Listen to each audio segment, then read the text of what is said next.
Il-Fera taż-żgħażagħ tal-Partit Laburista organizzat diskussjoni dwar suġġetti relatati mal-edukazzjoni fosthom is-sistema edukattiva u l-effetti li l-pandemija kellha fuq l-edukazzjoni. Id-diskussjoni inġeddu l-esperjenza edukattiva saret bħala parti mill-konferenza tal-Partit Laburista bit-tema Inġeddu Malta flimkien.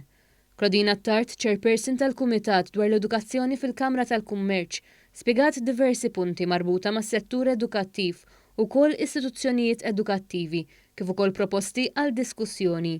Ruben Mifsud, deputat direttur għall-iżvilupp professjonali kontinwu fih dan l-Università, spjega li rridu niżguraw li dan ma jimponix aktar riski li jiż-żgħażagħ jiġu marginalizzati minħabba li huma nieqsa mill-infrastruttura jew ir-riżorsi biex jaċċessaw is-servizzi edukattivi online. Tkellmet ukoll Eliza Demek, koordinatriċi tal-Għaqda Studenteska Pals, sqarret li s-sistema edukattiva għandha tkompli tiġġedded biex dan in-numru ta' early school leavers ikompli jonqos.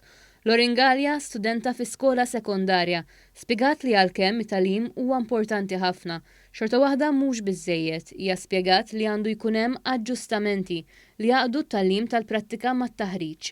Il-President ta' Żgħażagħ Laburisti Jorvin Buġejja spjega li lan ta' din id-diskussjoni kien li diversi studenti u żgħażagħ li huma involuti fil-qasam tal-edukazzjoni jagħtu l-opinjoni tagħhom dwar kif is-sistema edukattiva qed tħejjihom għal dinja tax-xogħol. Bl-idejat li ħarġu llum matul din id-diskussjoni qed inħarsu l-qudiem sabiex inkomplu nipproponu lill-Partit Laburista idejat ta' kif fl-aħħar mill-aħħar ħanġeddu l-esperjenza edukattiva żgħażagħ Maltin u Għawċi.